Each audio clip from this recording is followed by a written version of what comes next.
जय राम जय जय राम श्री राम जय राम जय जय राम श्री राम जय राम जय जय राम श्री राम जय राम जय जय राम श्री राम जय राम जय जय राम श्री राम जय राम जय जय राम श्री राम जय राम जय जय राम श्री अनंत कोटि ब्रह्मांड राजाधिराज योगिनाथ सच्चिदानंद सद्गुरु श्री ब्रह्म चैतन्य महाराज श्री ब्रह्मानंद महाराज श्री आनंद सागर महाराज की जय जय रघुवीर समर्थ श्री राम समर्थ गोपाल कृष्ण भगवान की जय।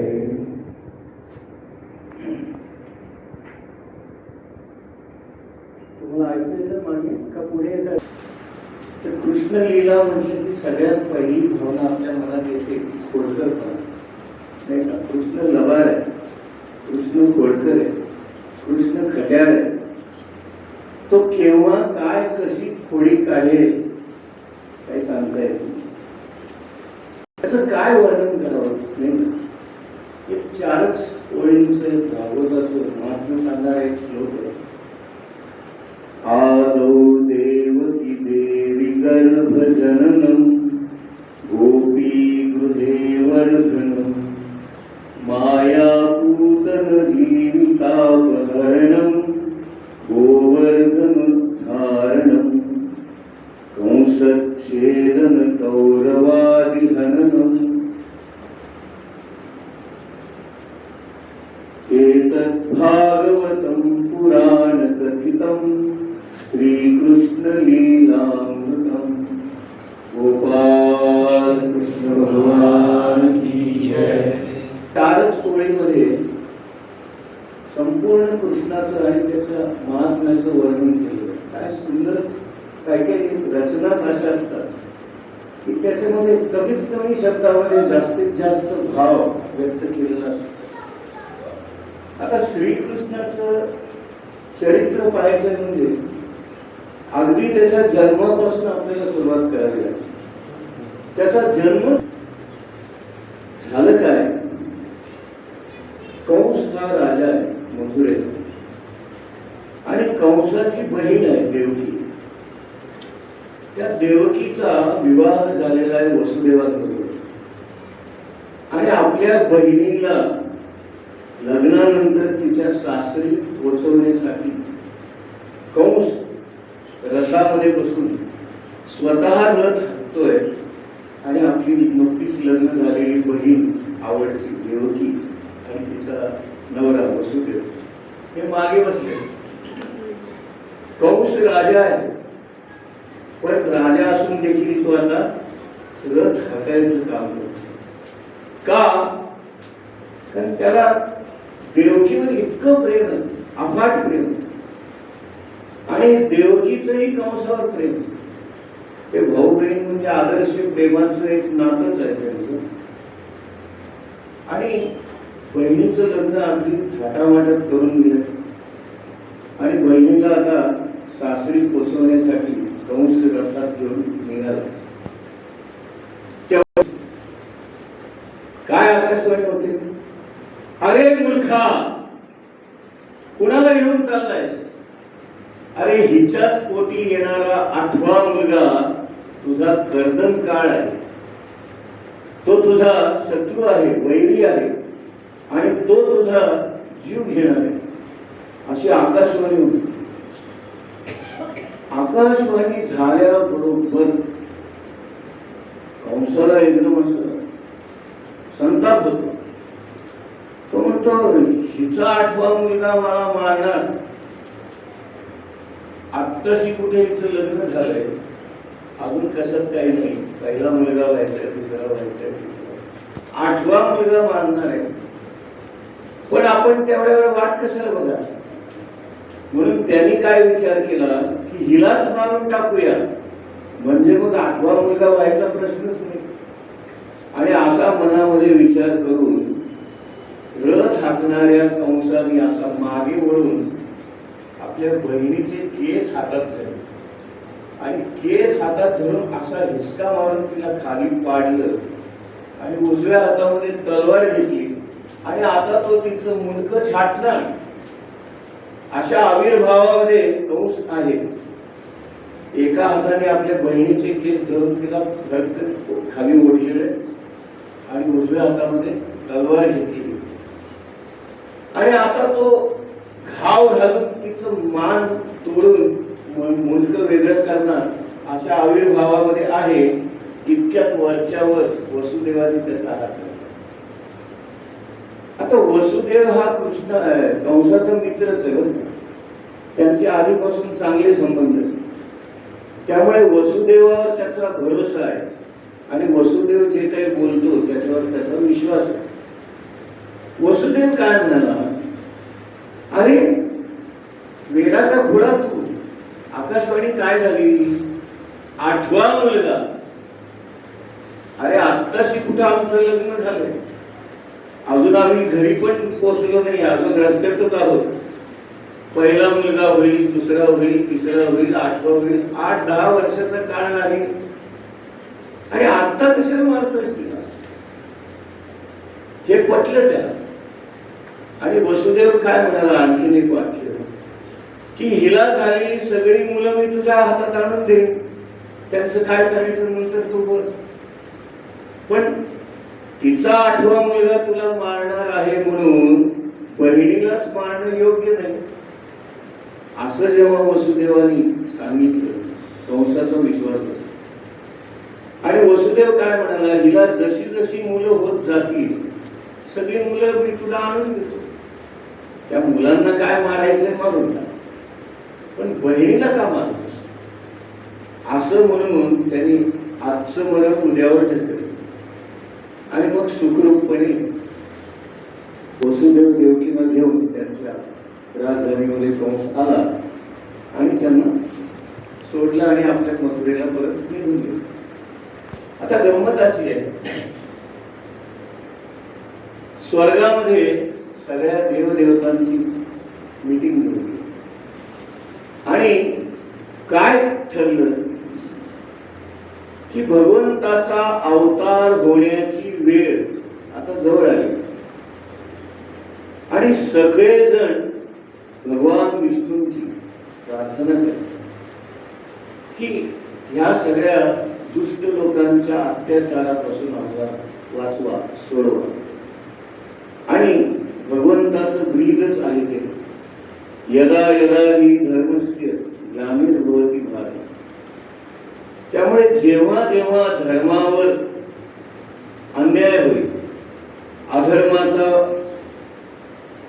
वाढ होईल आणि धर्माचा नाश होईल, अशा वेळेला धर्म संस्थापनार्थाय संभवामि युगे युगे, असं भगवंताचं ब्रीद आहे.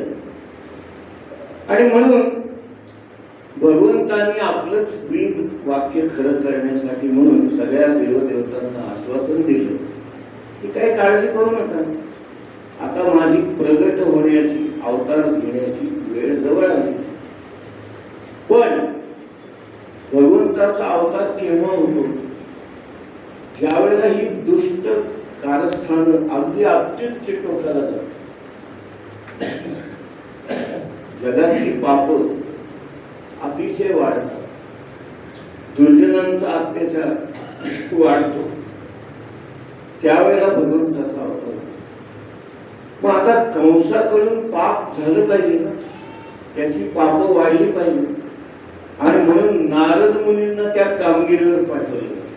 काय गमत असते बघा, नारायण नारायण नारायण करत नारद मुनी तिथे प्रगट होतात. कंसाला एकदम धक्काच बसतो, अरे कडेकोट बंदोबस्त असताना, सगळी दारं महाराजची सगळी बंद असताना हे महाराज आले कुठून, कसे आले एकदम. नारदांना कुठूनही केव्हाही कुठेही प्रगट होता येते, हे त्यांचं वैशिष्ट्य आहे. आणि नारद हे सर्वांना आवडते, म्हणजे ते राक्षसांकडे पण जातात, माणसांकडे पण जातात आणि देवदेवतांकडे पण जातात. तिन्ही लोकांमध्ये संचार असणारे असे हे नारद मुनी. पण नारद मुनी अचानक प्रगट झाले आणि येताना त्यांनी कमळाचं फूल आणलं. बघा गमत कसं. आणि कमळाचं फूल आणलं, त्याला 8 पाकळ्या असलेलं उमललेलं असं छान कमळाचं फूल.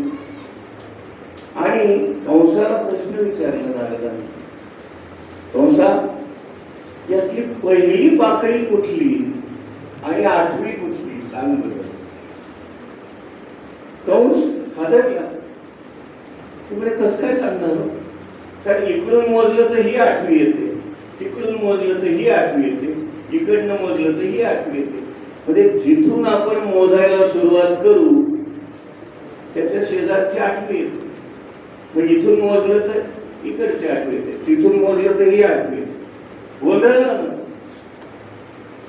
नारद मुनी काय म्हणाले, अरे देव फसवे असतात, आकाशवाणी खोटे बोलते, आकाशवाणीवर विश्वास ठेवू नकोस.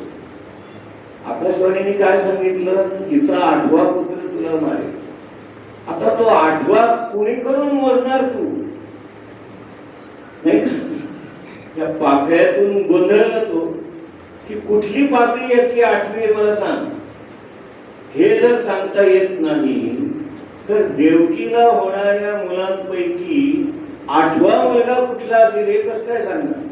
कदाचित पहिला झालेलाच 8वा असेल, कदाचित 4था झालेला 8वा असेल, कदाचित 7वा झालेला 8वा असेल. असं नारद मुनी त्याचं बुद्धिभ्रम.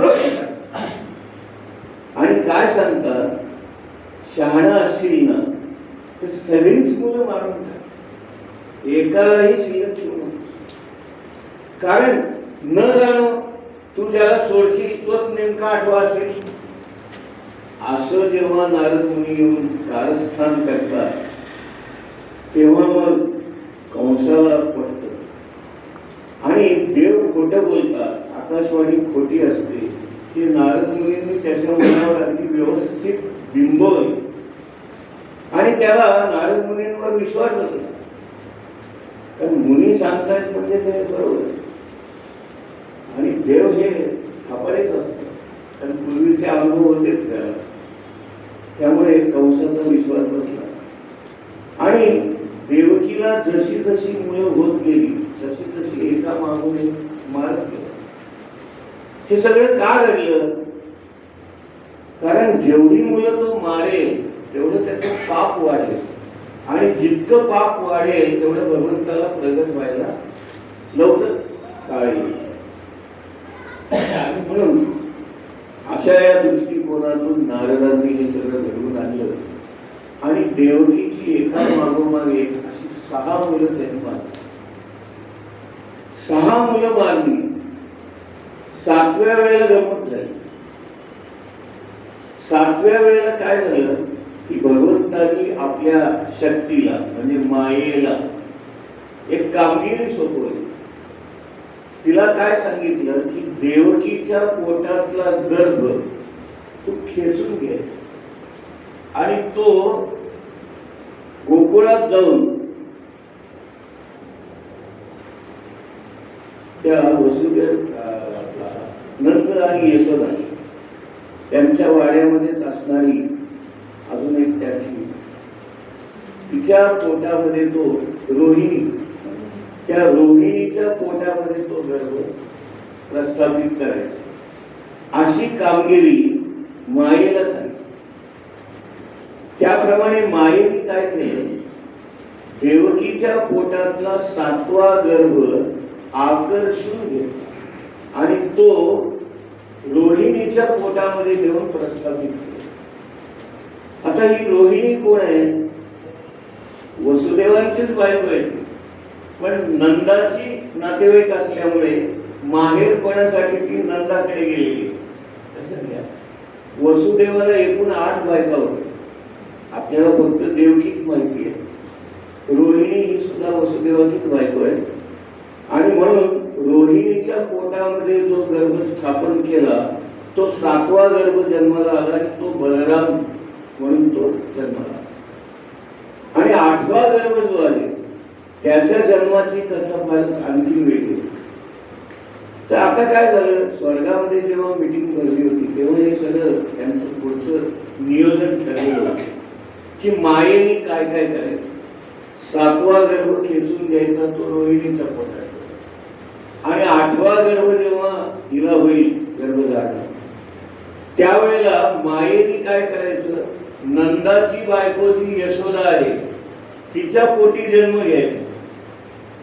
आणि इकडे देवकीच्या पोटी मी जन्माला येतो आणि वसुदेव काय करेल, मला गोकुळात घेऊन जाईल आणि तू जी जन्माला आलेली आहेस तुला त्या टोपलीत ठेवून इकडे घेऊन.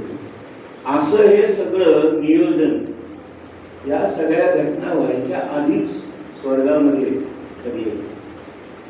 त्याप्रमाणे 6 मुलं मारून झाली. 7व्या वेळेला गर्भाची आदला बदल करण्यात आली. देवकीच्या पोटातला गर्भ काढून रोहिणीच्या पोटात ठेवला. आणि तो 7वा मुलगा जो जन्माला आला तो कृष्णाच्या आधी जन्माला आल्यामुळे तो कृष्णाचा दादा म्हणून बलराम दादा. आणि त्याच्या आईचं नाव रोहिणी आणि वडील वसुदेव. आणि देवकीच्या पोटामध्ये जो आता 8वा गर्भ वाढतो.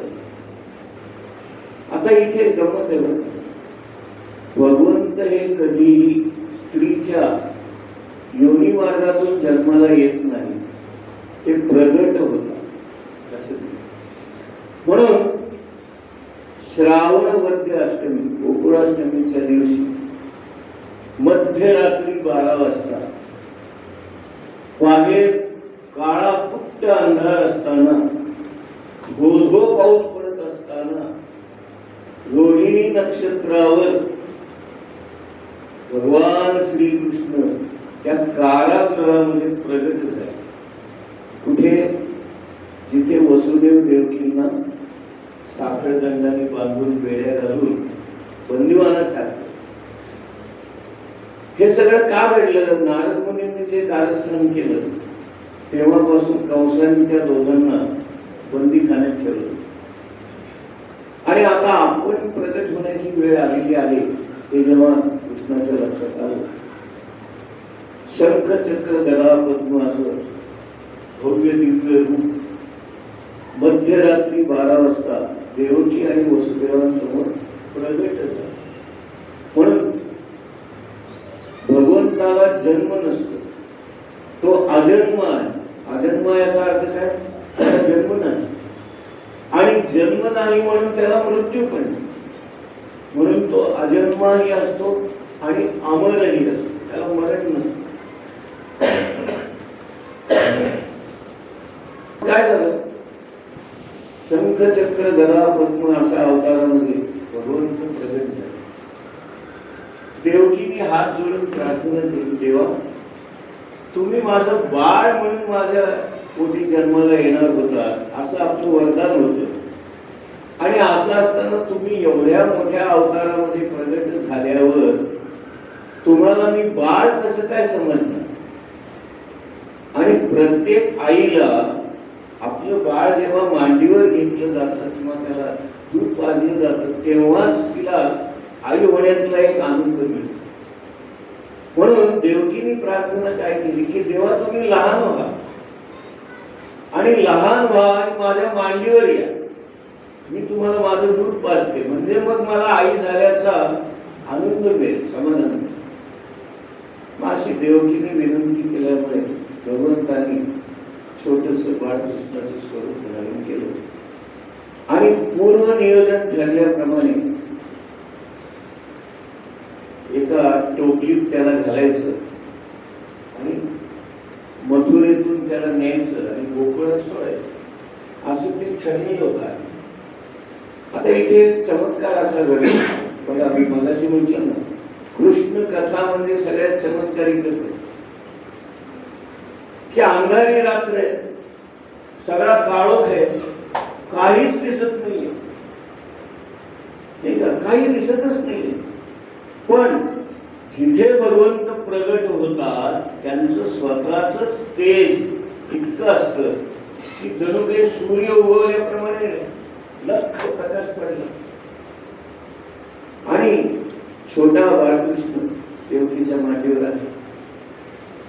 वसुदेवांच्या हातामध्ये बेडे आहेत, पायात साखळदंड आहेत, अंगावर सगळ्या साखळ्या गुंडाळलेल्या आहेत. आता अशा अवस्थेमध्ये याला नेणार कसं? पण भगवंताचं जे नियोजन असतं तिथे कुठलीही गोष्ट आडवी येते. यांनी नुसता मनात विचार आणला की भगवंतांनी आज्ञा केल्याप्रमाणे टोपलीत त्याला ठेवायचंय आणि त्याला घेऊन जायचं. असा मनामध्ये त्यांनी विचार केल्याबरोबर त्याच्या हातातल्या साखळ्या सुटल्या आपोआप. त्यांची कुलप निघाली, त्या हातातून गळून पडल्या, पायातल्या बेड्या निघाल्या, अंगाला बांधलेल्या साखळ्या सुटल्या, आपोआप सगळं घडलं. आता एवढ्या मोठ्या कारागृहामध्ये टोपली कुठून आली? लक्षात घ्या, इथे काय आणि कसं हे विचारायचंच नाही. जे ठरलेलं आहे, जे नियोजन आहे ते तसंच घडणार. टोपलीत ठेवायचं याचा अर्थ टोपली आपोआप समोर आलं. त्या टोपलीमध्ये छान मऊ मुलायम असं वस्त्र अंथरलेलं आहे आणि त्या गुबगुबीत अशा छान छान रेशमी वस्त्रावर छोट्या बाळकृष्णाला उचललेलं आहे आणि त्या टोपलीत ठेवली. आता टोपली डोक्यावर घेतली. आता इथे गंमत आहे बरं का, व्यासांनी फार सुंदर वर्णन केलं. जेव्हा तुम्ही भगवंताला डोक्यावर घेता तेव्हा तुमच्या मार्गातले सगळे प्रश्न आपोआप सुटतात. बघा वसुदेवानी ज्या क्षणी कृष्णाला डोक्यावर घेतलं त्या क्षणी काय झालं? दरवाजे आपोआप उघडले कारागृहाचे. आणि तो मथुरेचा कारागृह जो आहे आजही आपण जाऊन पाहू शकतो. 7 दरवाजे आहेत त्याला. आपला एक दरवाजा, त्याला बाहेर आणखीन एक दरवाजा, आणखीन एक दरवाजा, असे 7 दरवाजे आहेत आणि मग आतमध्ये तो कारागृह. तो पहिला दरवाजा उघडला गेला आपोआप. सगळ्या कड्या कुलप निघाली, दरवाजा उघडला. बाहेर पहारेकरी हातात तलवारी घेऊन भाले घेऊन उभे होते. पण कृष्ण डोक्यावर असल्यामुळे त्यांचे जणू काही पुतळे झाले. एखादा माणूस हातात भाला घेऊन चालतोय, तो अशा अवस्थेत एक पाय पुढे एक मागे, तसाच त्याचा पुतळा झाला आणि जागच्या जागी स्थिर झाला. दुसरा माणूस हातात तलवार घेऊन तो पहारा देतोय, तो हात तसाच, हातात तलवार तशीच आणि त्याचा झाला पुतळा. असं ते सगळी माणसं आपोआप एका जागी स्थिर झाली आणि कोणालाच काही कळेना की काय नेमकं घडलं. आणि वसुदेव आपल्या डोक्यावर कृष्णाला घेऊन निघाला. पहिलं दार उघडलं, असं सगळं झालं. दुसरं दार उघडलं, तिथेही असंच झालं. बाहेर जे पहारेकरी होते त्यांचे पुतळे झाले. तिसरं दार उघडलं, चौथं उघडलं, 5वं उघडलं, 6वं उघडलं, 7वं उघडलं आणि कृष्णाला घेऊन बाहेर आला वसुदेव. किती वर्षांनी माहितीये का? जवळजवळ 7 वर्ष. लक्षात घ्या, 7 वर्ष अंधार कोठडीमध्ये असलेला तो वसुदेव आज पहिल्यांदा त्यांनी बाहेरचं वातावरण पाहिलं आणि पाहतोय तर काय असते, धो पाऊस पडतोय, काळा कुट्ट अंधार आहे, काही दिसत नाही. पण टोपलीत भगवान कृष्ण असल्यामुळे जणू काही बॅटरी लावावी असा मस्त फोकस पडलाय त्याच्या अंगातून. बघा कसं सगळं आपोआप घडलं आणि मग निघाला. आता एवढ्या पावसात त्या बाळाचं संरक्षण कसं करायचं असा विचार त्याच्या मनात आला की याला झाकू कसं, छत्री कशी घेऊ किंवा त्याला काय वर्ण काय पांघरून घालावं असा त्यांनी विचार करायला मनामध्ये सुरुवात केली की स्वतः शेष नाग त्याच्यावर फणा काढून आपल्या फण्याने त्या कृष्णाला आडोसा केला वरून, की वरून पाऊस आता पडायचा बंद झाला. कारण त्या शेष नागाने जो फणा त्याचा हे केला होता, पसरला. आणि मग त्यांनी त्या टोपलीवर असा फणा धरला, त्यामुळे वरनं पाऊस पडायचा, कृष्णाला काही पाऊस लागेल. आणि अशा पद्धतीने वसुदेव जातो. मथुरा गावामध्ये यमुना नदी दुथडी भरून वाहते. दुथडी याचा अर्थ काय? थडी म्हणजे काठ, दोन्ही काठापर्यंत पाणी आहे.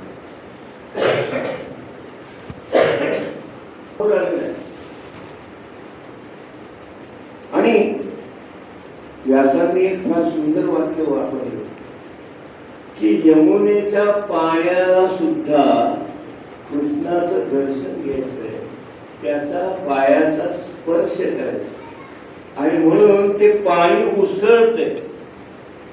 काय गंमत आहे बघा. व्यासांनी इतकं बारकाईने लिहिलंय की यमुना नदीचं पाणी उसळत आहे आणि लाटा अशा जोर जोरात अशा वरती उसळत आहे. छोट्या कृष्णाच्या लक्षात आले की यमुनेला आपल्या पायांचा स्पर्श हवाय, आणि म्हणून त्या बाळकृष्णाने काय करावं, आपला पाय जो आत होता टोपली, तो हळूच बाहेर काढून असं बाहेर, टोपलीच्या बाहेर. आता टोपलीच्या बाहेर पाय काढल्यावर यमुनेला आनंद झाला. तिने एक अशी उसळी मारली की कृष्णाच्या पायावर तिने त्याला न्हाऊ घातलं, पायावर पाणी लागलं. पाणी लागल्यामुळे कृष्णाच्या पायाचाही स्पर्श तिला झाला, तिचंही समाधान झालं, तिलाही आपल्या पाण्याने भगवंताचे पाय धुतल्याचा आनंद मिळाला. असं सगळं ते घडलं. आणि यमुनेला फार धन्य वाटत की आज साक्षात भगवंताचे चरण स्पर्श आपल्याला झाला. आणि या आनंदामध्ये यमुना नदी दुभंगली. आश्चर्य बघा, उजव्या बाजूचं पाणी उजवीकडेच थांबलं, डाव्या बाजूचं पाणी डावीकडेच थांबलं, आणि मधून रस्ता तयार झाला. काय भगवंताच्या लीला असतात. आणि रस्ता तयार झाल्यावर काय हो, मग गेला वसुदेव सावध डोक्यावर टोपली घेऊन. यमुना नदी कशी ओलांडली काय कळलंच नाही. आणि यमुनेतून वसुदेव बाहेर पडला. परत नदी एक जीव झाली, पुन्हा नदी वाहिली. ही सगळे आश्चर्य असतात बरं का. इथं तुम्ही का असं विचारायचं नाही, हे असं कसं होईल झालेलं आहे. आणि व्यासांनी लिहिलंय म्हणजे ते खोटं नाही. आणि भगवंताच्या चरित्रामध्ये असे सगळे अगम्य प्रसंग असतात, आपल्या सामान्य लोकांची बुद्धी चालत. आणि मग वसुदेव, आता गंमत आहे, मध्ये यमुना आहे, या बाजूला मथुरा आहे, आणि पलीकडे गोकुळ आहे. आता गोकुळामध्ये याचं येणं जाणं नेहमी असल्यामुळे गल्ल्यात गोड सगळे माहीत होते. त्यामुळे वसुदेव कुणालाही न विचारता बरोबर नंद आणि यशोदाच्या वाड्यासमोर जाऊन, आणि प्लॅनिंग प्रमाणे गंमत अशी झाली होती की मायेने आता इकडे की नंद आणि यशोदेंना मुलगा होणार का मुलगी होणार काही माहित नाही आज, पण काहीतरी होणार आहे. आज आपल्याला तो आनंदाचा वृत्तांत कळणार आहे. म्हणून सगळं गोकुळ एक समारंभ साजरा करतायत बाळ जन्माला येण्याचा. आणि नेमका तो मुलगा होणार आहे का मुलगी होणार आहे काही माहित नाही, पण यशोदेला आज काहीतरी आपत्ती होणार आहे. या आनंदामध्ये सगळं गोकुळ नाचतंय, गातायत, उड्या मारतायत, खातायत, पितायत, नवीन कपडे घातलेत, एकमेकांना भरवतायत, मिठाई वाटतायत, असा सगळा आनंदी आनंद चाललाय. आणि गंमत अशी आहे की ज्या क्षणी ती माया जन्माला आली, त्या मायेने काय केलं, आपलं सावट पसरवलं अख्ख्या गावावर. आणि मायेच्या सावटाखाली नाचणारे, जेवणारे, खाणारे, भरवणारे सगळे लोक जागच्या जागी स्थिर झाले, जसे मगाशी पहारेकरी स्थिर झाले होते. तसे इथे अख्ख्या गोकुळातले लोक जागच्या जागी स्थिर झाले. कोणी जेवायला बसलाय, हातात घास आहे, असाच घास आणि त्याचा पुतळा झाला. म्हणजे ज्या अवस्थेत जो होता त्याच अवस्थेत त्याचा पुतळा झाला. आणि सगळ्यांची शुद्ध हरपली. असं मी फार सुंदर वर्णन केलं. ते म्हणे गोकुळामध्ये इतके लोक होते, आनंदोत्सव साजरा होत होता, नाचत होते, गात होते, खात होते, पीत होते, एकमेकांना भरवत होते.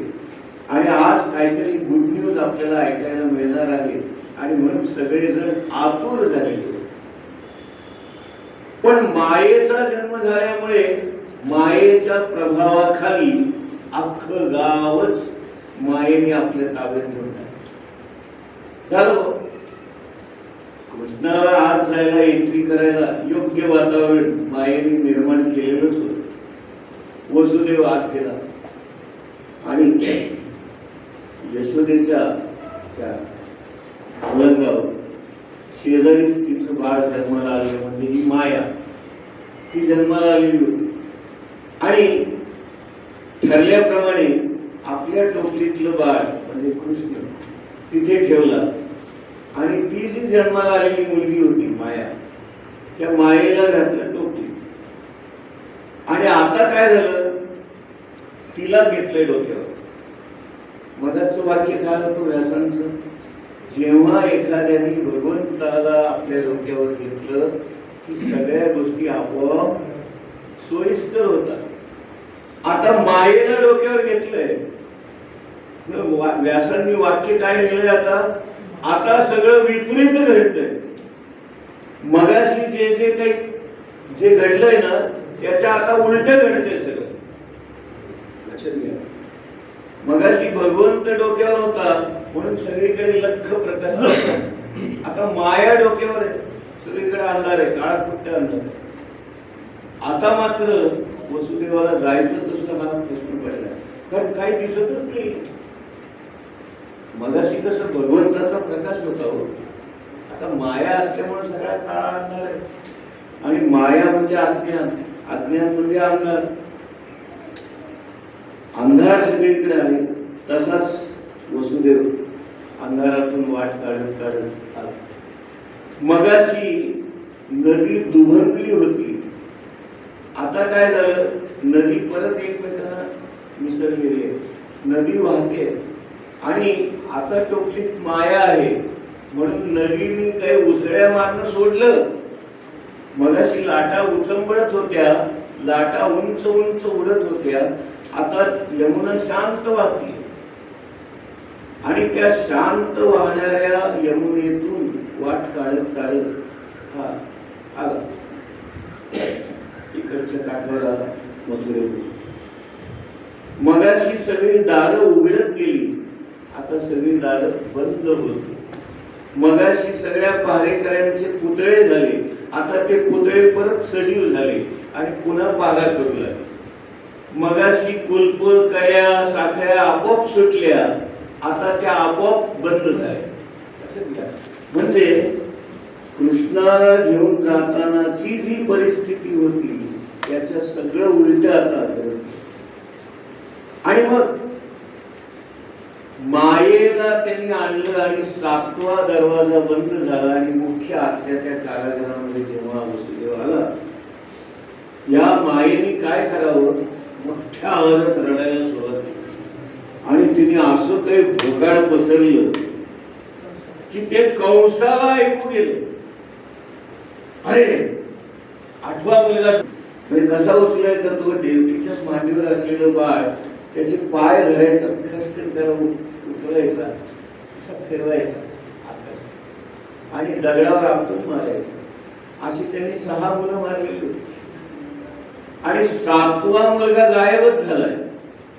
व्यासांनी एक फार सुंदर वाक्य वापरले की मथुरेतल्या लोकांचा असा समज झाला की देवकीचा गर्भपात झाला, म्हणजे 7वं बाळ झालंच नाही तिला, असं लिहिलं.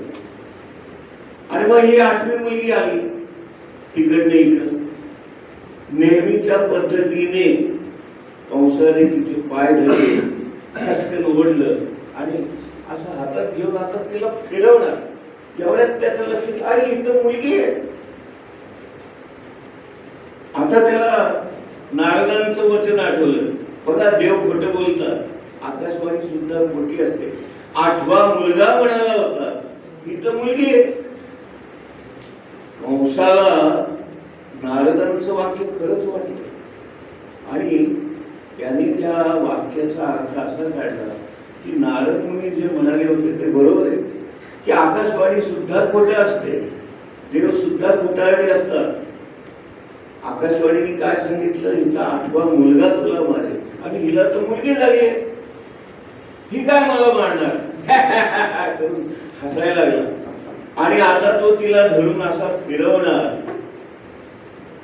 व्यासांनी एक फार सुंदर वाक्य लिहिलं. ते म्हणतात, माया कधीही कुणाच्या हातात सापडत नाही. काय वाक्य आहे बघा सुंदर. कुणाच्याच हातात माया सापडत नाही. पण ती कंसाच्या हातात कशी सापडते? त्याने तिला धरून असं गरगर फिरवायला सुरुवात केली, मात्र माया सुटली त्याच्या हातात आणि सुटली आणि वर गेली. वरून जोरात ओरडली, अरे मूर्खा, मला काय मारतोस? तुझा कर्दन काळ गोकुळामध्ये जन्माला आला. आता याला आश्चर्य वाटतं, देवकीचा 8वा मुलगा मला मारणार आणि ही बाया म्हणते तुझा कर्दन काळ तिकडं गोकुळात जन्माला आलाय. त्याला काही कळतच नाही काय चाललंय.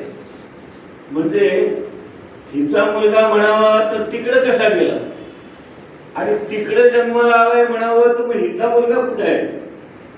कंस एकदम असा गोंधळून गेला आणि त्याची पक्की खात्री पटली. आता नारद मुनींनी सांगितलेलं योग्य की देव खोटारडे असतात, आकाशवाणी खोटारडे असतात.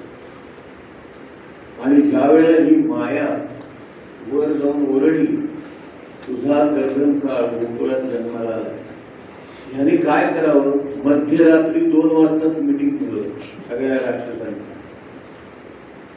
आणि इमर्जन्सी मीटिंग, ताबडतोब सगळ्यांनी या. आणि काय सांगावं की माझा कर्दन काळ गोकुळामध्ये जन्माला आले, त्यामुळे आपल्यापैकी कुणीतरी हे आव्हान स्वीकारा आणि ताबडतोब गोकुळामध्ये जाऊन नवीन जन्माला आलेली सगळी मुलं मारून टाका जी काय असतील. आणि मग असं मीटिंग मध्ये ठरल्यामुळे सगळे एकमेकांच्या चेहऱ्याकडे बघायला लागले, कोण जाणार कोण जाणार.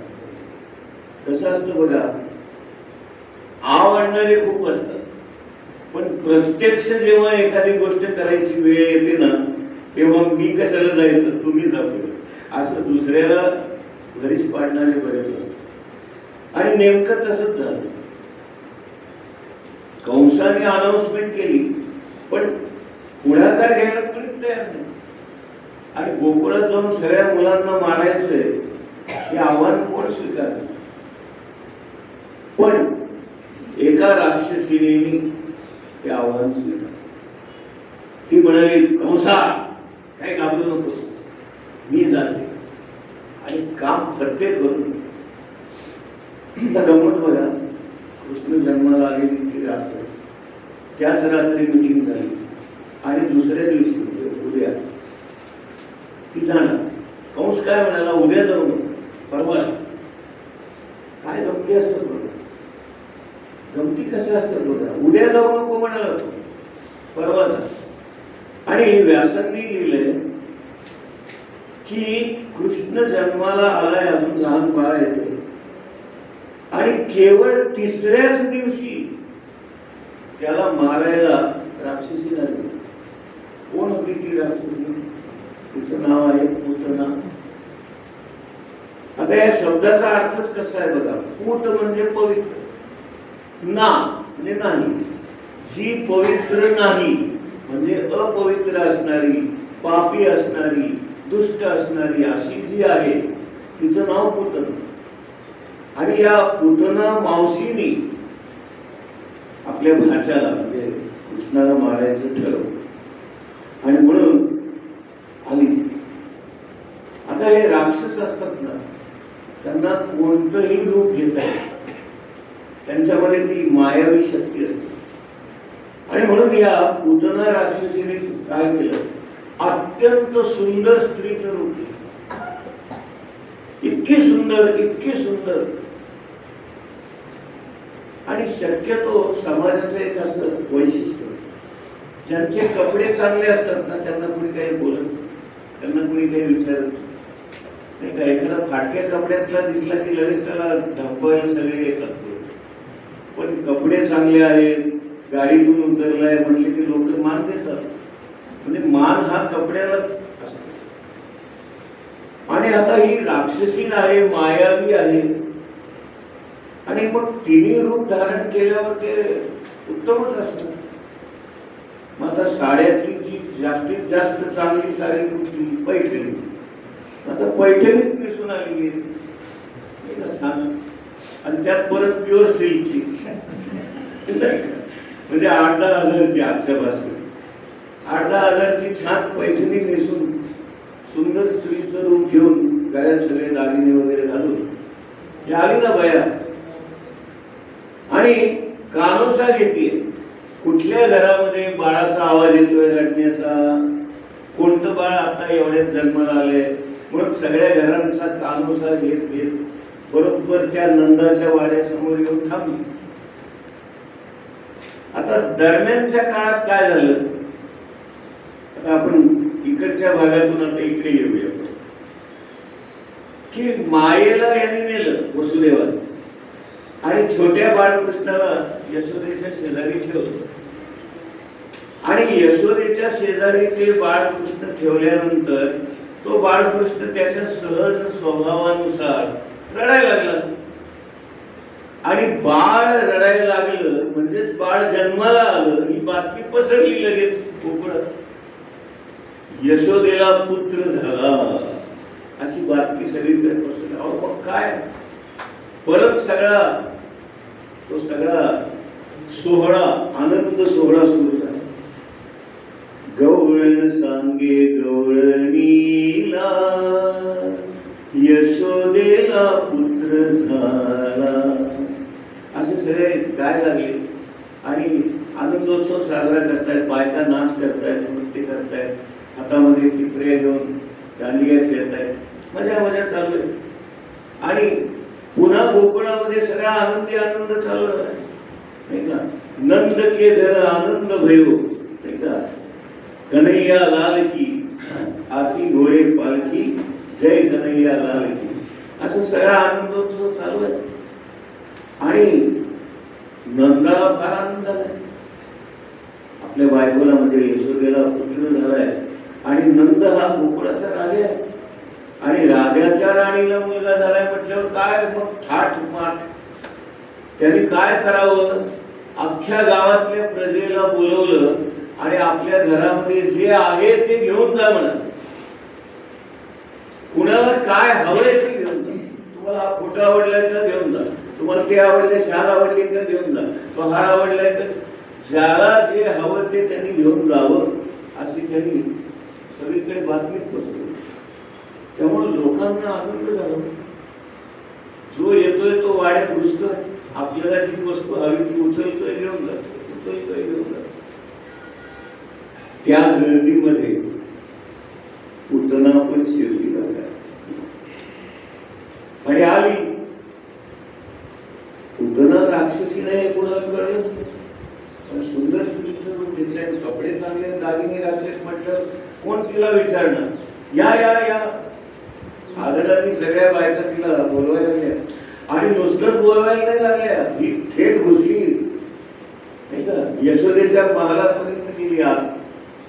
आणि आत गेली आणि काय म्हणाली, यशोदे बाळणपणाच्या त्रासाने तू थकली असती, जरा आराम कर बघू. आणि किती लोक तुला भेटायला येत आहेत.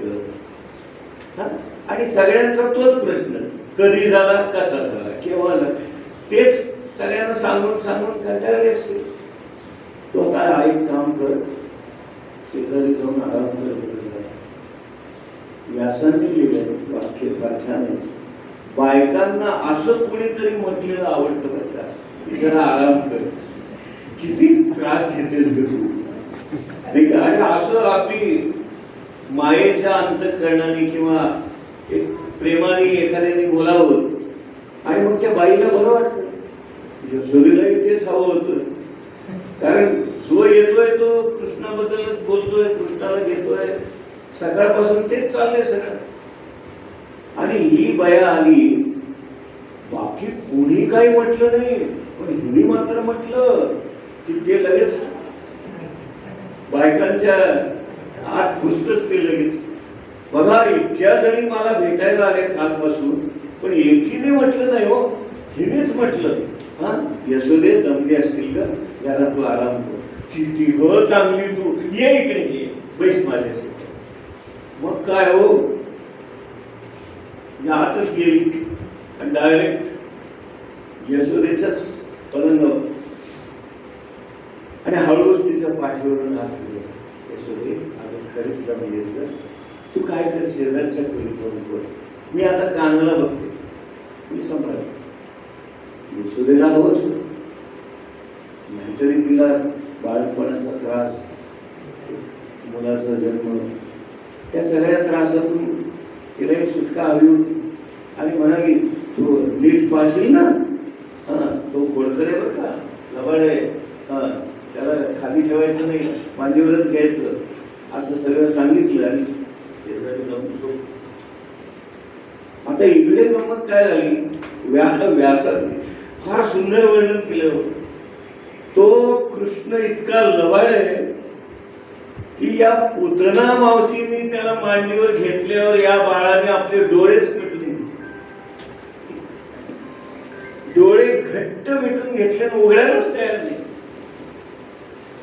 का? त्याचं कारण फार छान सांगितलं व्यासाने.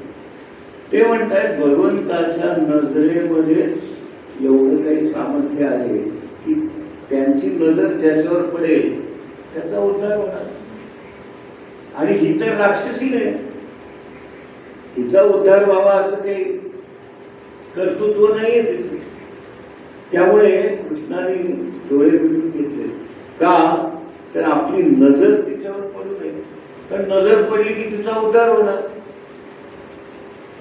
आता हे झालं एक बाजू. व्यासांनी लगेच दुसरी बाजू पण मांडली. ज्यांना भगवंताचा स्पर्श होतो ते उद्धरून जातात. म्हणजे ज्या क्षणी पुतनेनी त्या कृष्णाला मांडीवर घेतलं त्या क्षणीच तिचा उद्धार झाला. त्याच्यात त्या व्यास मुनी किती बारकाईने आणि किती गांभीर्याने सगळ्या गोष्टी लिहितात बघा. इकडे काय म्हणतायत, कृष्णाच्या मनात असा विचार आला की आपली नजर तिच्यावर पडू नये म्हणून त्यांनी घट्ट डोळे मिटले. आणि लगेच पुढचं वाक्य लिहितात, ज्याला भगवंताचा स्पर्श झाला त्याचा उद्धार झाला. आणि पुतना राक्षसीने जेव्हा याला मांडीवर घेतलं त्या क्षणीच तिचा उद्धार झाला. आता गंमत अशी आहे की या मुलाला मारायचं. आता हे मारायचं कसं, तिने प्लॅनिंग बघा काय जबरदस्त. ती लहान मुलं काय करतात, आईचं दूध पितात. मग आपण त्या मुलाला पाजायचं आणि पाजूनच त्याला मारायचं असा ते डोक्यामध्ये विचार घेऊन आपल्या स्तनांना विष लावून येते. लक्षात घ्या, दोन्ही स्तनांना विष लावून. का? तर गोपाळ कृष्णाला प्यायला घेतलं की त्या विषामुळं तडफडून तो मरेल. आता ही झाली राक्षसी वृत्ती. भगवंताचा प्रभाव काय आहे ते यांना कुठे कळतं नाही का. राक्षस आपल्या वृत्तीने त्याप्रमाणे विचार करणार नाही का. विष त्याच्या तोंडात जाईल आणि मरेल ते बाळ. आणि ते जहाल विष लावलं होतं. आणि खरंच आहे, मी मेलच असतो, पण केवळ तो भगवंत होता म्हणून एका बाकी कुणी असतं तर मेलच असतं. पण झाली गंमत अशी की आता खोलीत कोणी नाहीये, यशोदा शेजारी झोपायला गेलीये. ही संधी साधून तिने त्या कृष्णाला पाजायला घेतलं, त्याला आपल्या स्तनाजवळ धरलं. आता लवाड कृष्ण ओठ घट्ट मिटून गेले.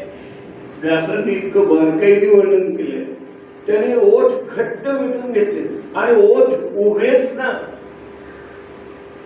ओठच उघडे ना म्हटल्यावर ह्या बाईने काय करावं, आपली बोट त्याच्या तोंडात खुपसायचं प्रयत्न. का तर ते आतमध्ये बोट घालायचं आणि दोन्ही बोटांनी त्याचे ओठ फाकवायचे, असा तिने विचार करून आपलं एक बोट त्याच्या तोंडात कोंबण्याचा प्रयत्न केला. आता हे भगवंताचे ओठ कोण वेगळे करणार हो? त्यांनी मिटून घेतलेले ओठ कुणाला वेगळे करता येते? हिची लटपट चालू आहे. 5 मिनिटं गेली, 10 मिनिटं गेली, या ओठ उघडायचा प्रयत्नच करते. व्यासांनी फार सुंदर वर्णन केलंय. व्यास म्हणताय भगवंतानी ज्या गोष्टी ठरवलेल्या असतात त्याच्या विपरीत कसं होईल? जे काय होणार आहे ते त्याच्या इच्छेप्रमाणेच होणार आहे. नाही का आपण एक म्हणतो ना, राम इच्छा राम करता. तसं त्यांची इच्छा काय असेल तसंच होणार आणि तेच करते असतात. बराच वेळ हिची झटापट चालू होती तोंड उघडण्याची. कृष्णाने काही तोंड उघडलंच नाही. मग आता हिने काय करावं? दोन्ही हातांनी त्याचे ओठ अक्षरशः असे फाकवले आणि फाकवले, त्याला आपल्या जवळ घेतलं आणि आपला स्तन त्याच्या तोंडात कोंबला. किती बारकाईने व्यासांनी लिहिलंय बघा. पुतनेनी आपला स्तन त्याच्या तोंडात कोंबला आणि हा काय पठ्या सोडतोय होय? एवढंच ते बाळ 3 दिवसाचं, जन्माला आल्यापासून आज 3रा दिवस. 3 दिवसाचं बाळ त्यांनी काय करावं? ते स्तनाला लावलेलं सगळं विष चाटून पुसून सगळं पिऊन टाकलं. विष पिऊन झाल्यावर तिच्या स्तनातलं सगळं दूध पिऊन टाकलं. दूध पिऊन झाल्यावर तिच्या स्तनातलं रक्त सुद्धा प्याला. काय टप्पेत बघा. अगोदर सगळं विष प्याला, मग सगळं दूध प्याला आणि आता तिच्या स्तनातून रक्त सोसायला लागलं. आणि हिने भोकाड पसरली ना बाईने, मेले मेले वाचवा वाचवा करून ओरडायला लागली ती. हे बाळ काय सोडते काय? आणि इथं व्यासांनी वाक्य लिहिलंय, मगाशी मी चांगला तोंड मिटून पडलो होतो ना गप्प, तूच खुपसलंस ना, तूच मला हे सगळं करायला भाग पाडलंस ना, बघ आता तुझी पण. आणि मग मेले मेले वाचवा वाचवा करून ओरडायला लागली आणि भगवंतांनी तिच्या शरीरातला शेवटचा रक्ताचा थेंब सुद्धा शोषून घेतला आणि पुतना मावशीचं धूळ कोसळलं आणि ती मेली. मेल्यानंतर काय झालं माहितीये का? तिचं जे खोटं रूप होतं बराचसं मायावी सुंदर स्त्रीचं, ते नाहीच झालं आणि मुळातल्या राक्षसिणीच्या स्वरूपामध्ये ती प्रगट झाली. आणि राक्षसिणीच्या स्वरूपामध्ये प्रगट झाली आणि तिचा महाकाय अस्ताव्यस्त असा पसरलेला देह आणि तिचा आरडा ओरडा ऐकून बाहेरून सगळे लोक धावत पळत आत आले. बघतात तो काय, अरे बाप रे, अख्ख्या खोलीभर हे मोठ्याच्या मोठं धूळ पडलंय आणि तिच्या छातीवर बसून हा पितोय. कृष्ण, काय दृश्य असेल ते भयानक. आणि सगळेजण आत आले आणि बघतात तो काय, अरे बापरे बापरे, केवढी राक्षसी आणि तिच्या छातीवर बसून हा छोटा कन्हैया तिचं दूध पितोय. आणि हे सगळं दृश्य पाहिल्यानंतर यशोदेला चक्कर येऊन पडली बिचारी. चक्कर आली तिला, घोड आली तिला. पाहावेच ना आपलं बाळ आणि एवढ्या मोठ्या राक्षसी जवळ. तिला कळेच नाही कोण आहे आणि आली कशी. आणि मग सगळे लोक आत आले आणि मग त्या कृष्णाला त्याच्या बाजूला केलं, कृष्णाला दिलं यशोदेकडे आणि आता त्या राक्षसीचे अंत्यसंस्कार करायचे. व्यासांनी लिहिलं तिचा तो देह खोलीतून बाहेर काढता येईना, दरवाजाला आतमध्ये तो मोठा आवाड हवे पडलाय. मगाशी येताना ती छोटी बाई होती ना, त्या दारातून आत आली. आता राक्षसिणीच्या स्वरूपामध्ये ती मरून पडलेली आहे. त्यामुळे आता एवढा मोठा देह त्या दारातून बाहेर न्यायचा कसा, म्हणून त्या देहाचे तुकडे केले कुऱ्हाडीने. व्यासांनी वर्णन केलंय अनेक माणसं कुऱ्हाडी घेऊन तिच्या देहाचे तुकडे करत होते आणि 28 बैलगाड्या लागल्या ते तुकडे गोळा करायला. 28 बैलगाड्या भरून तिचा तो मृतदेह नेला आणि गावाबाहेर नेऊन स्मशानामध्ये त्याचा अंत्यविधी वगैरे केला. इथे एक वाक्य फार सुंदर मला आवडलेलं. एरवी आपण मृतदेह जाळताना दुर्गंधी सुटते, तो वास सहन होत नाही. पण व्यासांनी लिहिलंय उतना मावशीचा देह जाळताना सगळ्या गावभर सुगंध पसरला. का माहिती? कारण कृष्णाचा स्पर्श झालाय. कृष्णाचा स्पर्श झाल्यावर तिचं पाप नाहीसं झालं, तिचं सगळं धुवून निघालं आणि देह पवित्र झाला. आणि पवित्र देह जाळल्यावर सुगंधच येणार ना. आणि म्हणून अख्खी गोकुळ नगरी सुगंधित झाली. सगळीकडे असे सुगंधी वारे वाहू लागले. एवढा भगवंताच्या स्पर्शाचा प्रभाव असतो. आणि अशा प्रकारे भगवंतांनी आपल्या आयुष्याच्या तिसऱ्याच दिवशी पहिला राक्षस मारला. आणि मग असे राक्षस मारण्याचा सपाटात सुरू आहे. कोणी बैलाचं रूप घेऊन येतोय, कोणी बगड्याचं रूप घेऊन येतोय, कोणी बैलगाडीचं रूप घेऊन येतोय. एक एक राक्षस येत आहे. आणि इथे व्यासांनी फार सुंदर वाक्य दिले. कंस मामा आहे ना त्याचा, कृष्णाचा. आपल्या भाच्यासाठी मामा रोज एक खेळणं पाठवतोय. काय सुंदर वाक्य बघा. आपल्या भाच्याला खेळण्यासाठी मामा म्हणजे कंस मामा रोज एका राक्षसाला पाठवतो आणि कृष्ण रोज एका राक्षसाशी खेळतो. आणि खेळता खेळता त्यांना कसा मारून टाकतोय कुणालाच कळत नाही. तृणावर्त नावाचा एक राक्षस आला, वादळाचं रूप घेऊन. आणि जोरदार वादळ सुरू झालं आणि वादळ इतक्या जोरात ते फिरत होतं, त्याचा भोवरा.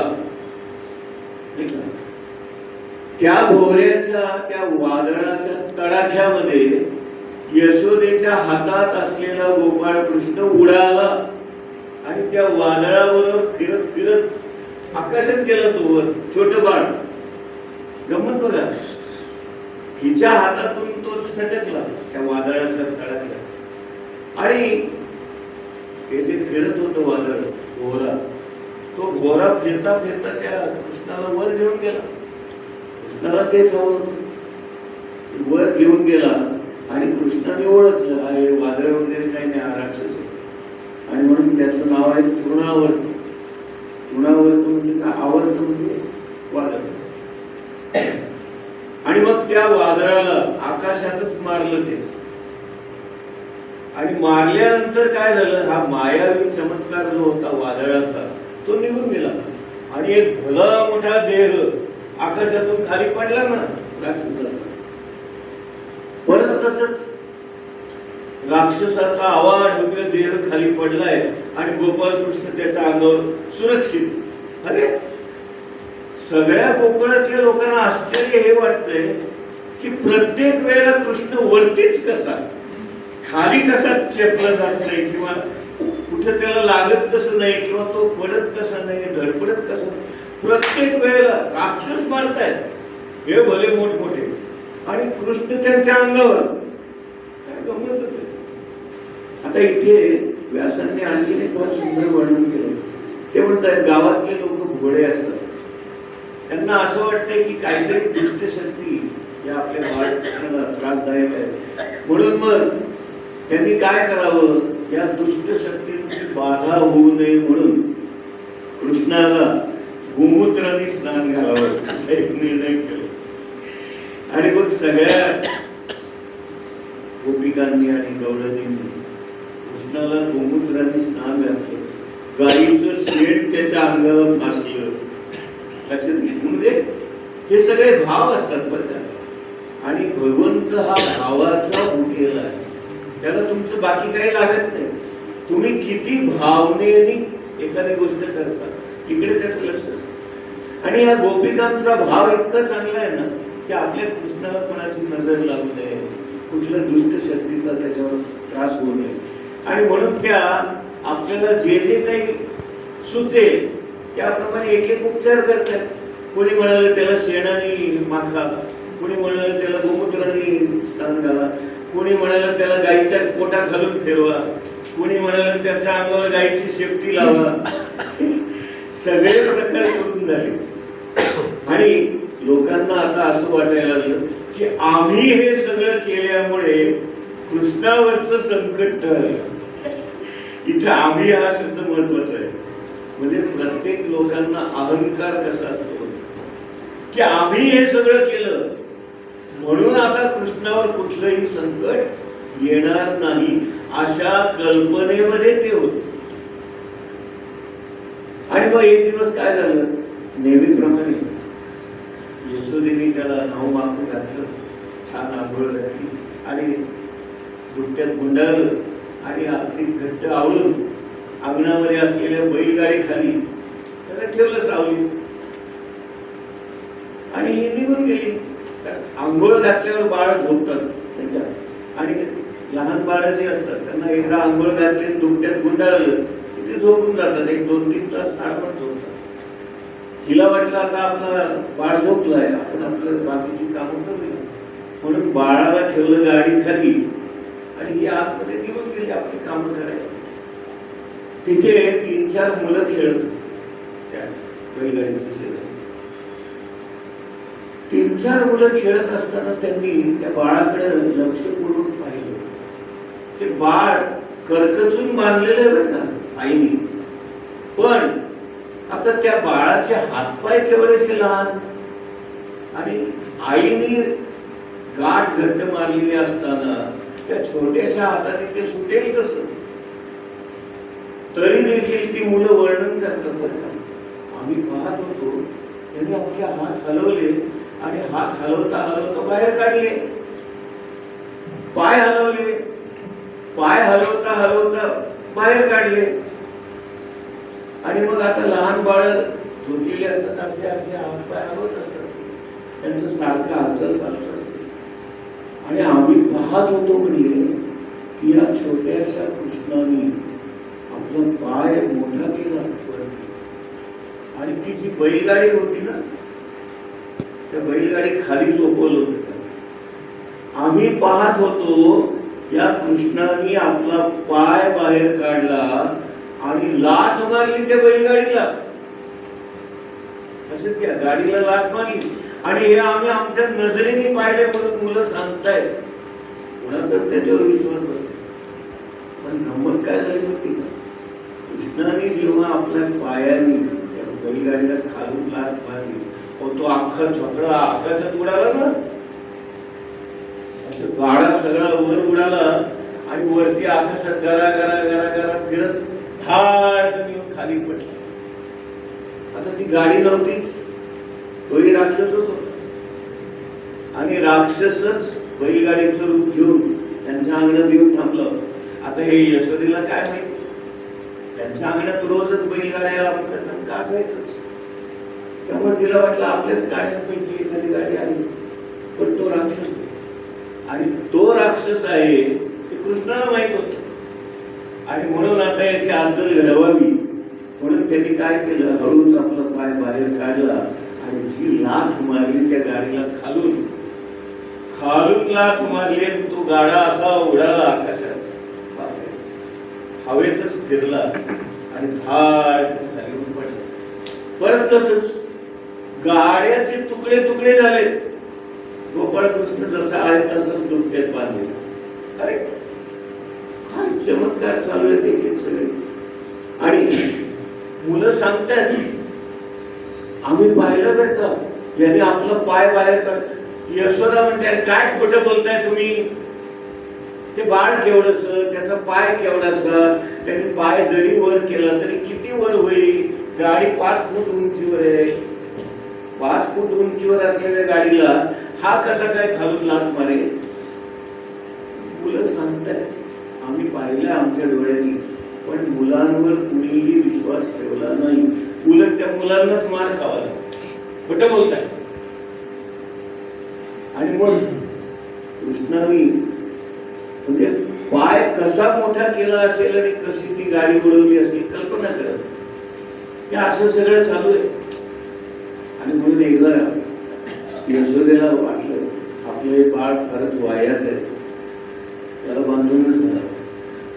आणि म्हणून तिने काय करावं, कृष्णाला उखळाला बांधून घालूया म्हणून असा एक निर्णय केला. आणि एक भली मोठी दोरी आणली, त्याच्या पोटावरती गुंडाळली आणि त्या उखळाला वळसा घालून त्याला बांधायचा प्रयत्न. आता गंमत अशी झाली की बांधायला आता गाठ मारायच्या वेळी नेमकी 4 बोटे कमी पडली हो, त्यामुळे गाठ मारता येईना.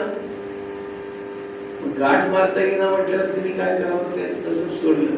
दुसरी दोरी आणली, पहिल्या दोरीला दुसरी दोरी बांधली, परत एक वळसा घेतला आणि आता गाठ मारणार, परत 4 बोटे कमी.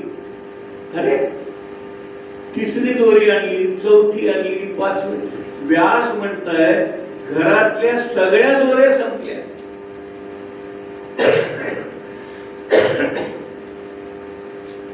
घरात असतील नसतील तेवढ्या सगळ्या दोऱ्या संपल्या. पण या कृष्णाला काही तिला बांधता येईल. आणि मग शेवटी ती रडायला लागली. काय रे काना, किती त्रास देशील रे, किती छळशील रे. अरे मला तुला बांधून सुद्धा घालता येत नाहीये की रे, असं म्हणून ती रडायला लागली. आणि आपली आई रडतीये म्हटल्यानंतर कृष्णाला पाझर फुटला आणि त्यांनी बांधून घेण्याचं ठरवलं. वाक्य ऐका नीट, वाक्य नीट ऐका.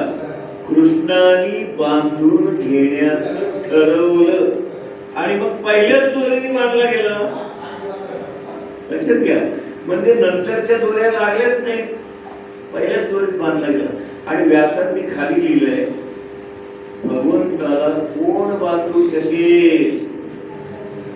लक्षात घ्या, म्हणून व्यासांनी खाली उल्लेख केलाय मुद्दा की भगवंताला बांधून घालणारा या जगामध्ये अजून पैदा व्हायचा आहे, कुणीच नाही. आणि भगवंताला कुणीही बांधून घालू शकत नाही. पुढचं वाक्य लगेच लिहिलंय, पण त्याने जर ठरवलं आपण बांधून घ्यावं, लगेच तो बांधला. आणि म्हणून भगवंताला बांधून घालता येत नाही, पण त्याने जर ठरवलं मी बांधून घेईन, असं सगळं चाललंय. आणि मग त्या उखळाला एकदाच बांधलं आणि हाश खुश करत ती आपली घरामध्ये काम करायला निघून गेली. आता हा मुलगा कसा पराक्रमी आहे बघा. व्यासांनी वर्णन केलंय ते दगडाचं उखळ आहे, दगडाचं. आणि 4 फूट उंच आहे. 4 फूट उंच असलेलं मोठं दगडाचं उखळ जे हलवायला नॉर्मली 4-5 माणसं लागतात तर ते हलतंय. लक्षात घ्या, व्यासांनी वर्णन काय केलंय, ते उखळ हलवायचं जरी म्हटलं तरी 4-5 मोठी माणसं लागतात तेव्हा ते उखळ हलतं. आणि इथे गंमत काय झाली, हा बाळकृष्ण त्याला बांधल्यामुळं कृष्णाला असं वाटलं की आपण हे उखळ बाहेर न्यावं. काय आश्चर्य होतं. कृष्णाला असं वाटलं की हे उखळ आपण बाहेर नेऊन याच्याबरोबर अंगणात खेळावं. आणि म्हणून कृष्णाने काय करावं, उभा होता ना तो बांधलेला असताना, तो बसला खाली. खाली बसला, त्याच्या खाली बसण्याने उखळाला बसला हिसका. उखळाला हिसका बसला, उखळ झालं आडवं. आता आडवं झाल्यामुळं ते गोल असल्यामुळं घरंगळायला लागलं त्याच्या मागे मागे. छोटा बाळकृष्ण रांगत रांगत पुढे चाललाय, त्याच्या मागे ते उखळ. हा पुढे उखळ मागे, हा पुढे उखळ मागे. त्या खोलीतून या खोलीत, या खोलीतून त्या खोलीत, असं करता करता अंगणामध्ये आला. अंगणात आल्यानंतर काय झालं माहितीये का, त्यांच्या अंगणामध्ये भली मोठी 2 झाडं होती आणि ती शेजारी शेजारी चिकटून वाढलेली होती, मध्ये थोडीशी फट होती. आता या छोट्या बाळकृष्णाने काय करावं, त्या मधल्या फटीतून पलीकडे गेला. कृष्ण पलीकडे गेला, पण ते उखळ 4 फूट असल्यामुळे ते अडकलं ना झाडाला. झाडाला ते अडकलं उखळ. कृष्ण पलीकडे गेलाय आणि कृष्ण रांगतोय, कृष्ण पुढे जातोय आणि कृष्णाच्या पुढे जाण्यामुळे ते उखळ ओढलं गेलं. आणि नुसतंच ओढलं गेलं नाही, तर त्याचा धक्का त्या झाडांना बसला आणि काढ काढ काढ काढ काढ काढ असा आवाज करत की दोन्ही झाडं पडली. हो काय म्हणजे अफाट याचं चरित्र आहे कृष्णाचं. एवढासा छोटासा कन्हैया आणि त्याच्या पोटाला बांधलेल्या दोरीच्या एका हिसक्याने 2 भली मोठी झाडं अंगणात असलेली पडतायत. आश्चर्य. आता हे सगळं का घडलं माहितीये का, कारण ते दोघं जे होते ते शापित होते आणि त्यांना शाप मिळालेला होता की तुम्ही झाडं उगवा. मग त्यांनी प्रार्थना केली भगवंताची की आमची सुटका कशी होणार. त्यावेळेला भगवंतांनी त्यांना उशाप दिलेला होता. काय दिला होता की मी जेव्हा गोकुळामध्ये अवतार घेईन त्यावेळेला माझ्या स्पर्शाने तुम्ही मुक्त व्हा. आता हे भगवंतानीच दिलेलं आश्वासन असल्यामुळे त्याला माहिती असणार आणि त्याला माहित असल्यामुळे या 2 झाडांमध्ये असलेल्या त्या लोकांचा उद्धार करायचा आहे. त्यांची नाव आहेत नल आणि कुबेर. हे नल कुबेर नावाचे 2 वृक्ष अंगणामध्ये होते आणि भगवान कृष्णांनी त्यांना मुक्त केले आपला स्पर्श. आणि अशा प्रकारे नल कुबेर मुक्त झाले आणि आपल्या मूळ स्थानी निघून गेले. अशी ही कथा आहे. आणि मग या कथेचं तात्पर्य व्यासांनी फार सुंदर लिहिलं. व्यास म्हणताय काय भगवंताचा चमत्कार आहे बघा. आश्वासनही देणारा तोच, पूर्ण करणाराही तोच, शाप देणाराही तोच, उशाप देणाराही तोच, एखाद्याला उभं करणाराही तोच आणि एखाद्याला आडवा पाडणाराही तोच. काय सुंदर वाटत. आणि मग अशा प्रकारे ते 2 भले मोठे वृक्ष अंगणामध्ये पडलेले आवाज ऐकून सगळे लोक धावत आले. नेहमीप्रमाणे दृश्य तसंच. झाडं भली मोठी पडली आहेत, कृष्ण छोटासा आहे, सुरक्षित. कृष्णाला काहीही झालेलं नाही बघा. आणि म्हणून त्याच्या पोटाला दोरी बांधल्यामुळे तेव्हापासून त्याला एक नवीन नाव मिळालं, दामोदर. दामोदर, दाम म्हणजे पोट, उदर, आणि उदरला दाम म्हणजे दोरी आणि उदर, दामोदर. ज्याच्या पोटाला दोरी गुंडाळून त्या उघड्याला बांधलं म्हणून भगवंताचं एक नाव या कथेपासून पडलं, त्याला दामोदर म्हणायला. अशा पद्धतीने त्याच्या बाललीला चालू आहे. आता तो छोटासा कृष्ण मोठा झाला आहे. इतके दिवस रांगणारा कृष्ण आता चालायला. फार सुंदर आहे. मीराबाईंचे फार सुंदर भजन आहे.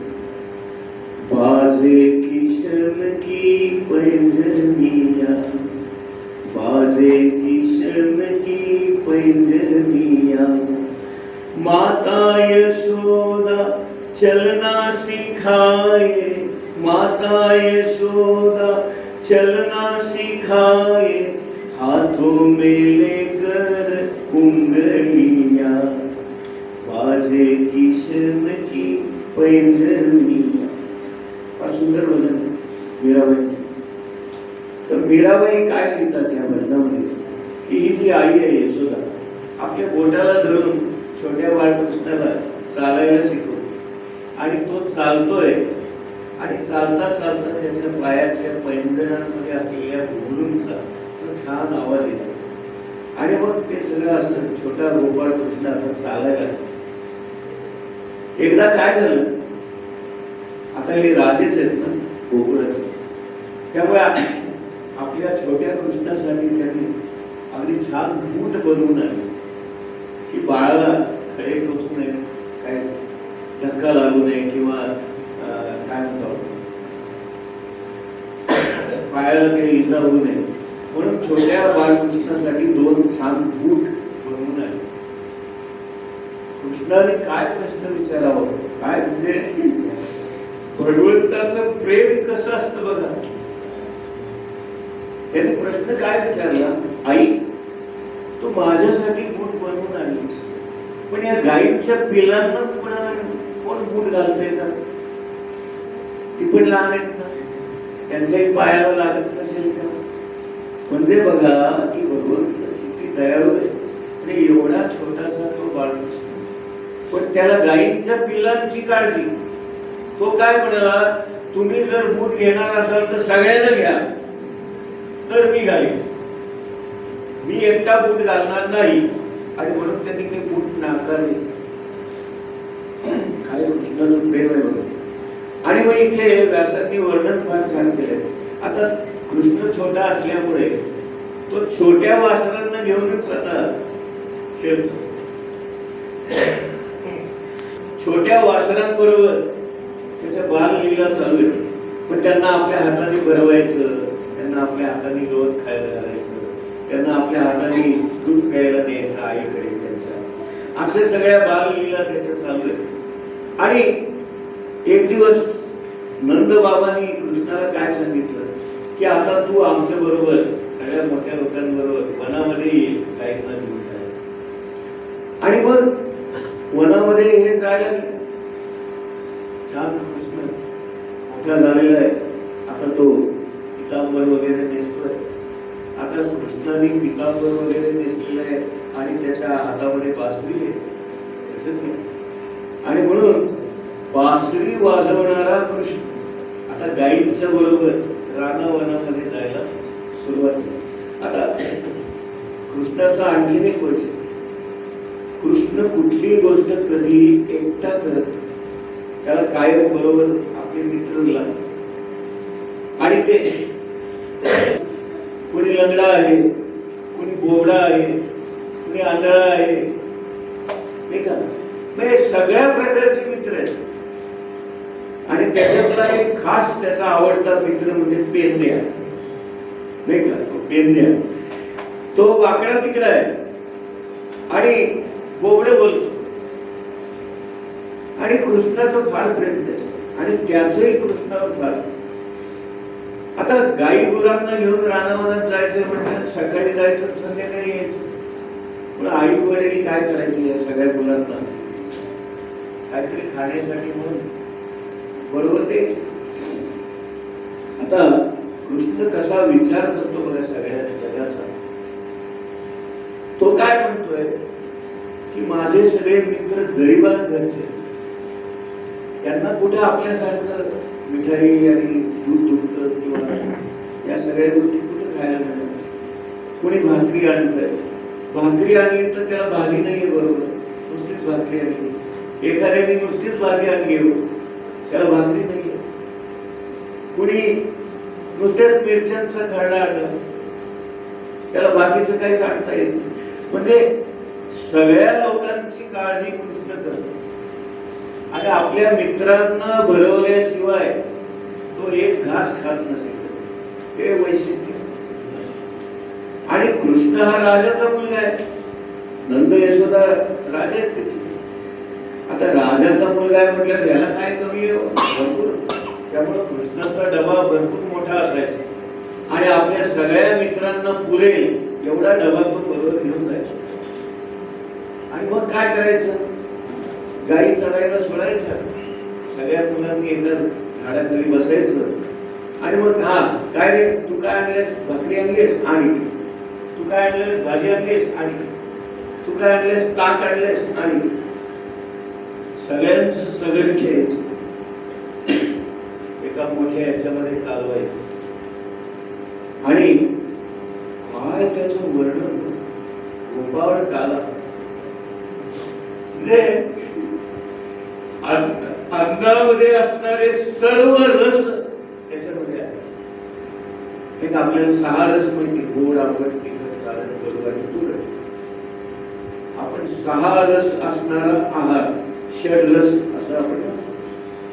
पण इथे भगवंताचा 7वा रस वेगळा आहे, तो वेगळाच आहे, तो प्रेम रस आहे. आणि गाई गुरांचं त्यांच्याबरोबर सानिध्य असल्यामुळे गोरस पण आहे त्याच्यात. लक्षात घ्या, गोरस म्हणजे काय की गाईचं दूध आहे, तूप आहे, दही आहे, लोणी आहे, म्हणजे गोरस आहे आणि प्रेम रस आहे.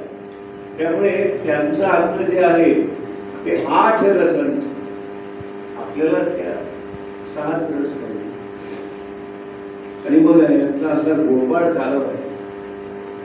आणि प्रत्येकाला असं वाटायचं की कृष्ण माझ्या शेजारी बसला पाहिजे. आता आवड आहे ना, माणूस एक आणि सगळ्यांना वाटतंय माझ्या शेजारी बसवा, मग कसं काय शक्य आहे? मग याच्यावर तोडगा काय काढावा? कृष्ण मध्ये बसायचं आणि सगळे त्याच्या भोवती. म्हणजे प्रत्येकाचं अंतर सारखंच नाही, मध्यबिंदू पासून सगळ्यांचं अंतर सारखंच. म्हणजे कुणालाही असं वाटायला नको की कृष्ण माझ्यापासून लांब गेला. आणि म्हणून कृष्ण मध्ये बसायचं आणि सगळे त्याच्या भोवती बसायचे. कृष्ण काय करायचं? अगोदर सगळ्यांना भरवायचं आपल्या हातात. आता इथे आणखीन एक गंमत आहे. व्यास मुनी लिहित आहेत की जो एका हाताने सगळ्यांना भरवतो त्याला अनेक हात भरवतात. काय वाक्य आहे बघा, सुंदर. तुम्ही जर एका हाताने सगळ्यांना भरवलं तर ज्यांना ज्यांना तुम्ही भरवलंय ते सगळे तुम्हाला भरवतात. म्हणजे तुम्ही भरवता एका हाताने आणि तुम्हाला रिटर्न्स काय मिळतात? अनेक हात तुम्हाला भरवतात. आणि म्हणून हा गोपाळ काल्याचे वैशिष्ट्य. कृष्ण सगळ्यांना भरवतोय आणि सगळे कृष्णाला भरवतोय. त्यामुळे कृष्णाचं तोंड नेहमी भरलेलंच असायचं. इकडे भाजी लागली, इकडे दूध लागलं, इकडे तूप लागले. आता प्रत्येक जण भरवतोय म्हटल्यावर ते चेहऱ्याला सगळीकडे लागायचंच ना. त्यामुळे हा गोपाळ काला बघायला स्वर्गातल्या देवतांना सुद्धा असं वाटलं की अरे अलौकिक आहे. आपल्या स्वर्गामध्ये आपल्याला असं सुख नाहीये. आणि म्हणून स्वर्गातून ब्रह्मदेव खाली आला आणि या गोपाळ काल्याचा आनंद घेण्याचा. ब्रह्मदेव खाली आला आणि तो नुसताच आला नाही, त्यांनी त्या सौंदर्यातूनच एखादं रूप घेतलं. आता कृष्णाला माहित नाही असं कसं होईल, नाही का? कृष्णाने लगेच ओळखलं हा नेहमीचा माणूस नाही आपला, हा कुणीतरी वेगळा आहे. आणि कुणीतरी वेगळा आहे म्हणजे कोण आहे? ब्रह्मदेव आहे. हे त्याने ओळखलं. स्वर्गामध्ये तुम्हाला मिळत नाही म्हणून खाली यावं लागलं ना, आवाज ना खाली, म्हणजे असा कृष्ण लबाडला. आणि मग ब्रह्मदेवाने त्या गोपाळ काल्याचा आस्वाद घेतला. आता इथे आणखीन एक गंमत. ब्रह्मदेवाला आता असं वाटलं की आता आपण कृष्णाची जरा गंमत करू. आणि म्हणून त्यांनी काय केलं, हे सगळे गोपाळ काला करत एकमेकांना भरवत झाडाखाली बसले आणि यांच्या गायी आणि वासरं लांब अशी चालतात. ती संधी साधून ब्रह्मदेवाने काय केलं तर सगळ्या गायी आणि सगळी वासरं उचलली आणि थेट स्वर्गात घेऊन गेला. सगळ्या गायी आणि वासरांना घेऊन स्वर्गात. आता हे कृष्णाच्या नजरेतून लपणार आहे का? हे कारस्थान कृष्णाच्या लक्षात आलंच ब्रह्मदेवाचं.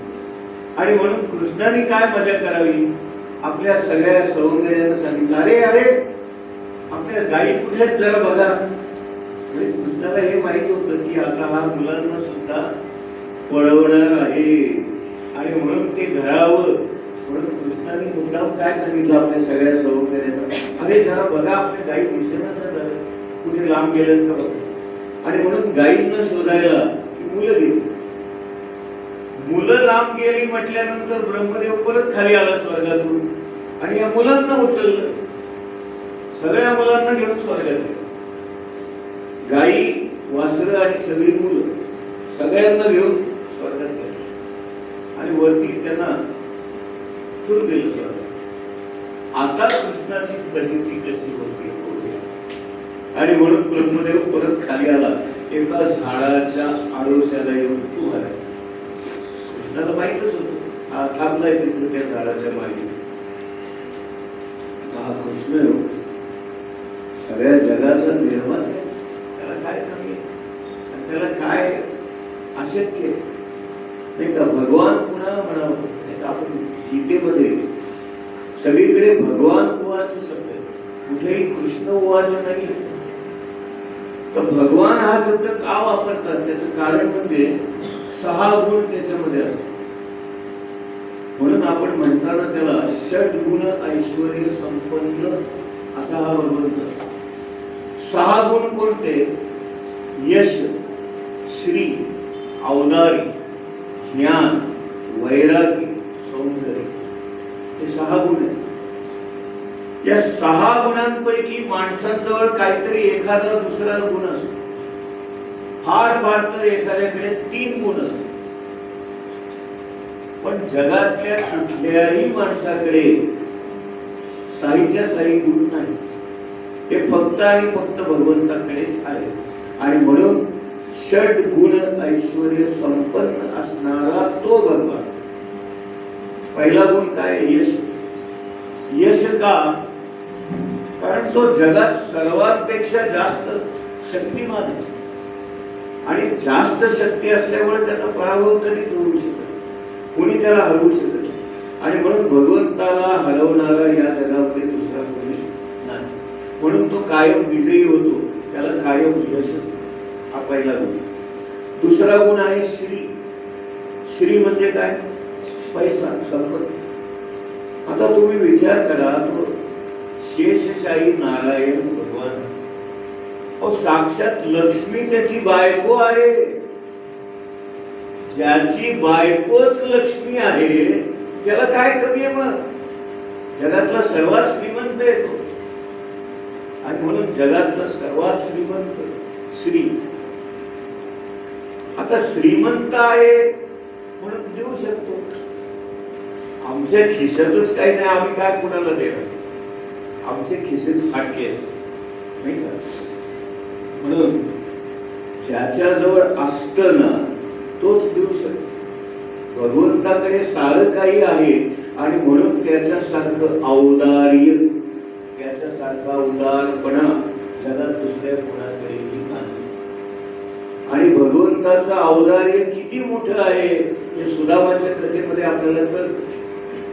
1 मूठ पोहे खाल्ले तर अख्खं गाव त्यांनी सोन्याचं करून टाकलं सुदामाचं. आणि आता दुसरी मूठ खायला जाणार तेवढ्यात त्याची बायको लक्ष्मी पळत आली आणि म्हणाली, खाऊ नका, नाही तर मला सुद्धा देऊन टाक. असा प्रसंग सुदाम्याच्या कथेत.